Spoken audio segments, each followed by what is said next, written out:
नमस्कार दोस्तों, स्वागत है आपका अपने यूट्यूब चैनल सौर एकेडमी पे। तो फ्रेंड्स, आज हम लेके आए हैं उत्तराखंड जीके यानी कि यूके ट्रिपल एससी के पैटर्न पर आधारित टेस्ट सीरीज़ का अगला भाग। देखिए फ्रेंड्स, ये test series UK triple SC और यूके पीएससी के जो आगामी एग्ज़ाम है उनके लिए महत्वपूर्ण है और आने वाले जो भी वनडे एग्ज़ाम है उनमें आपको यहाँ से क्वेश्चन देखने को मिलेंगे। देखिए फ्रेंड्स, आज इस टेस्ट सीरीज़ का अगला भाग यानी कि भाग 35 है। जिन्होंने इससे पहले की टेस्ट सीरीज नहीं देखी है, प्लेलिस्ट में जाकर देख सकते हैं। तो जिन्होंने अभी तक सब्सक्राइब नहीं किया है वो कर लीजिए, और साथ ही साथ हमारे टेलीग्राम ग्रुप से जुड़ने के लिए लिंक हमने डिस्क्रिप्शन बॉक्स में दी है। टेलीग्राम ग्रुप ज्वाइन करके आप इसकी पीडीएफ डाउनलोड कर सकते हैं। तो चलिए फ्रेंड्स, शुरू करते हैं।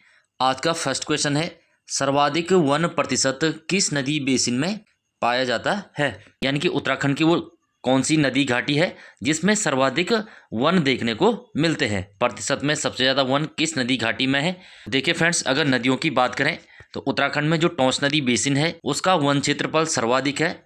अगर इसके वन क्षेत्रफल की बात करें तो लगभग 76.6% यहाँ पर वन क्षेत्र है। और दूसरे नंबर की अगर बात करें तो दूसरे नंबर पर कोसी नदी है जहाँ पर लगभग 69.5% के आसपास वन है। इसी के साथ तीसरे नंबर पर यमुना बेसिन है और चौथे नंबर पर काली बेसिन यहाँ पर हो जाएगी। तो इसका राइट आंसर हो जाएगा option B, Tons basin. Tons जो कि यमुना की सहायक है और उत्तराखंड में 1% की दृष्टि से सबसे बड़ी नदी बेसिन है। अगला प्रश्न है, निम्नलिखित में से असत्य का चयन कीजिए। तो असत्य कथन देखना है कौन सा गलत है।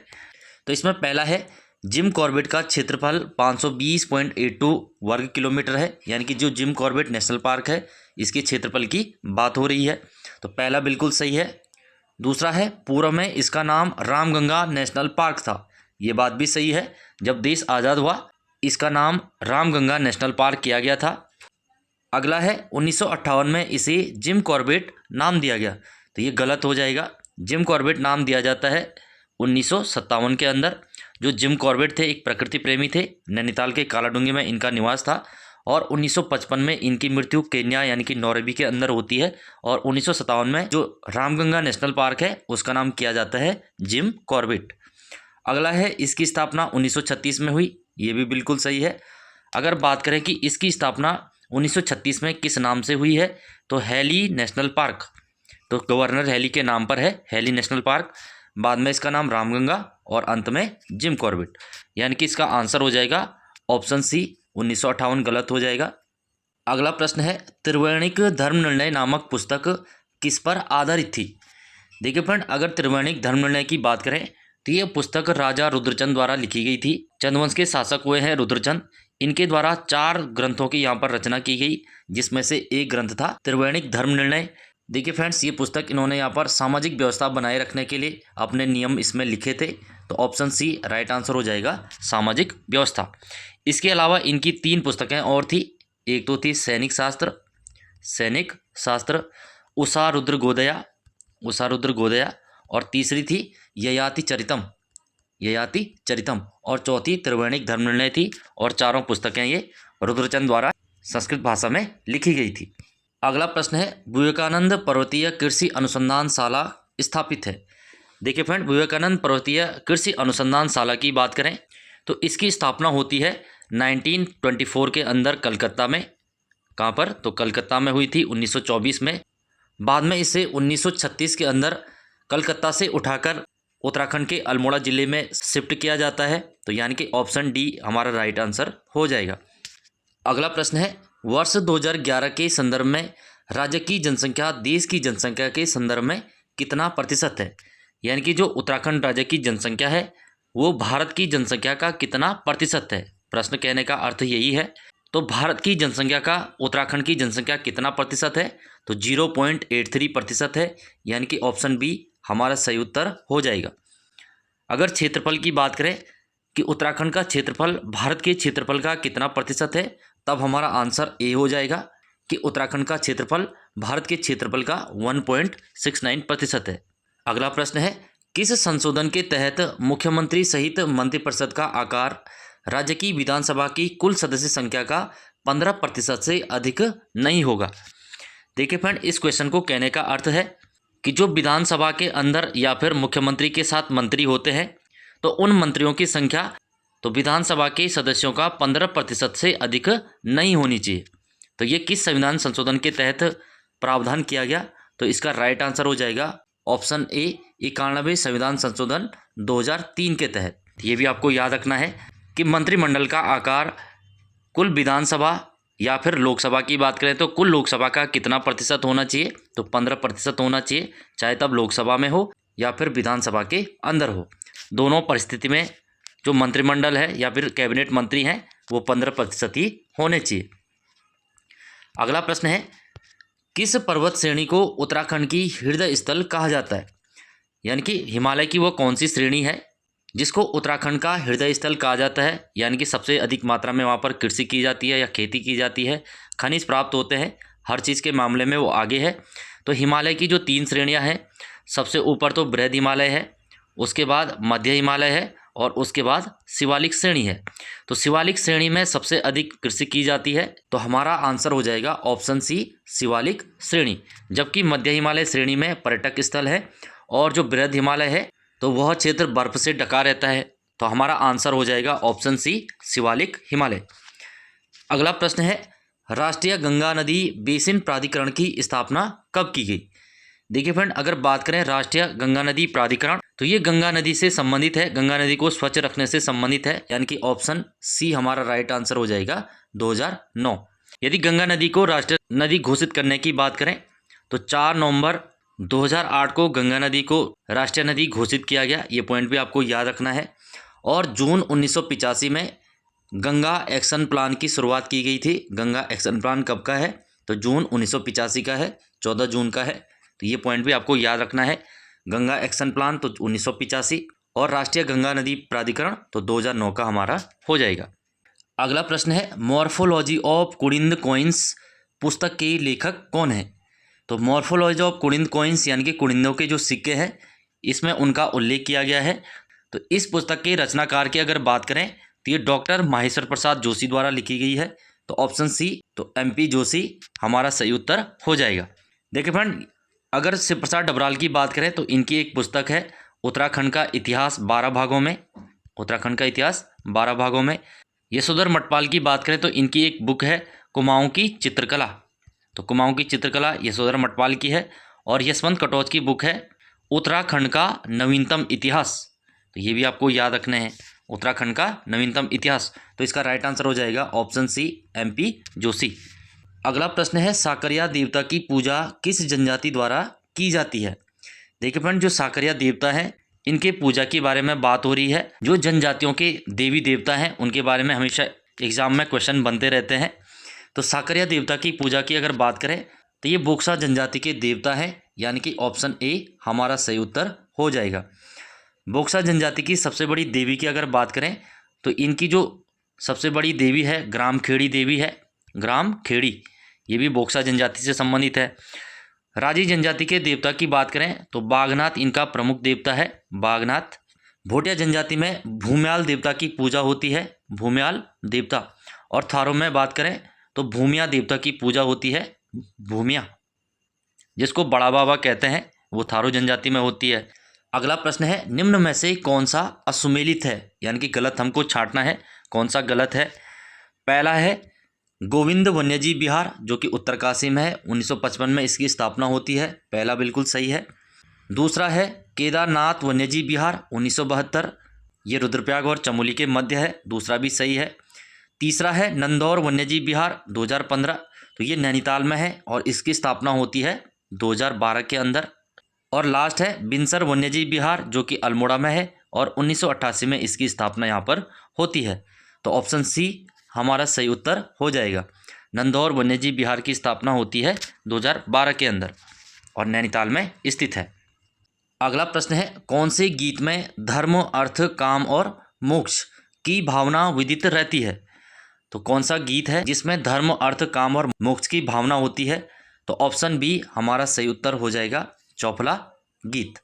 देखिए फ्रेंड, जो चौफला नृत्य है या चौफला नृत्य गीत है वो गुजरात के डांडिया रास के समान है, गुजरात के डांडिया के समान। और मणिपुर का जो रास नृत्य है, इसी के साथ साथ असम का जो बिहू है, ये सारे एक समान किए जाने वाले नृत्य हैं। तो ये पॉइंट भी आपको याद रखना है। उत्तराखंड का कौन सा नृत्य, गुजरात के डांडिया, मणिपुर के रास और असम के बिहू के समान है, तो वो चौफला नृत्य है। खुदेड़ गीत की बात करें तो ये मायके की याद में विवाहित स्त्रियों द्वारा गढ़वाल के अंदर गाए जाते हैं। बाजूबंद जो कि टिहरी क्षेत्र में गाया जाता है, जिसको दूड़ा नृत्य भी कहते हैं, बाजूबंद गीत या दूड़ा नृत्य। भगनोल गीत या नृत्य की बात करें तो ये कुमाऊं में मेलों में किया जाने वाला नृत्य है। तो ये पॉइंट आपको याद रखना है, क्योंकि यहाँ से हमेशा से क्वेश्चन बनते रहते हैं। जो उत्तराखंड का कल्चर है इस पे आयोग का मुख्य फोकस रहता है। तो हमारा सही उत्तर हो जाएगा ऑप्शन बी, चौफला। अगला प्रश्न है, राज्य से राज्यसभा के लिए मनोनीत होने वाली प्रथम महिला कौन थी।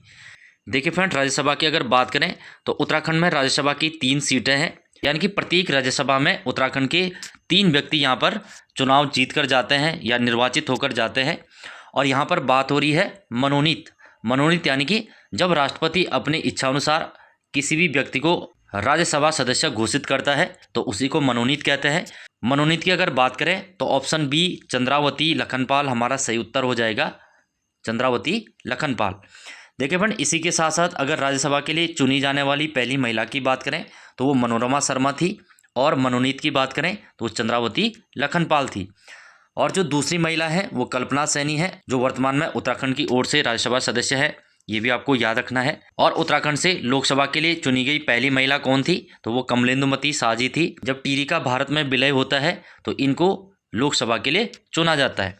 तो इसका सही उत्तर हो जाएगा ऑप्शन बी, चंद्रावती लखनपाल। अगला प्रश्न है, खेतों का मानक क्षेत्रफल प्राप्त करने के लिए डोरी पैमाइश नामक सफल तरीके की खोज किसने की। देखिए फ्रेंड, डोरी पैमाइश की अगर बात करें तो ये एक भूमि को नापने का पैमाना था। डोरी यानी कि जो रस्सी होती है, तो रस्सी को भूमि नापने के लिए सबसे पहले किसने पैमाना बनाया था, यानी कि जो डोरी पैमाइश भू व्यवस्था है वो किसने लागू की थी या उसकी शुरुआत किसने की थी। तो इसकी शुरुआत होती है कुमाऊं कमिश्नर हेनरी रैमजे के समय। और कौन करते हैं, तो बिकेट करते हैं, जिस बंदोबस्त को बिकेट बंदोबस्त के नाम से भी जाना जाता है। तो ऑप्शन सी हमारा सही उत्तर हो जाएगा, बिकेट। देखिए फ्रेंड, ये विकेट बंदोबस्त जो हुआ था या डोरी पैमाइश जो हुआ था 1863 यानी कि 1863 से लेकर 73 के मध्य ये भूमि बंदोबस्त करवाया गया था। और किसने किया था, विकेट ने किया था। और किसके समय हुआ था, तो हेनरी रैमजे के समय। तो ऑप्शन सी हमारा सही उत्तर हो जाएगा। अगला प्रश्न है, उत्तराखंड जल विद्युत निगम का गठन कब किया गया। उत्तराखंड जल विद्युत निगम लिमिटेड की अगर बात करें तो ये देहरादून के अंदर स्थित है, और इसकी स्थापना होती है 1 अप्रैल 2001 को, यानी कि ऑप्शन ए हमारा सही उत्तर हो जाएगा। देखिए फ्रेंड्स, यदि बात करें कि उत्तराखंड जल संस्थान, तो उत्तराखंड जल संस्थान की स्थापना 2002 में होती है, और ये भी देहरादून के अंदर स्थित है। तो दोनों आपको याद रखने हैं, उत्तराखंड जल विद्युत निगम लिमिटेड 2001 और उत्तराखंड जल संस्थान, तो ये 2002 का हो जाएगा, और दोनों देहरादून में स्थित है। नेक्स्ट है, चंद्रकालीन कर जो हिलियानी अधूल कर था, इसका संबंध किससे है, यानी कि चंदों द्वारा जो हिलियानी अधूल कर है वो किस पर लिया जाता था। देखिए फ्रेंड, अगर बात करें पुलों की, तो पुलों पर एक कर होता था सांगा कर, या नदी पुलों को पार करने के लिए सांगा कर लिया जाता था।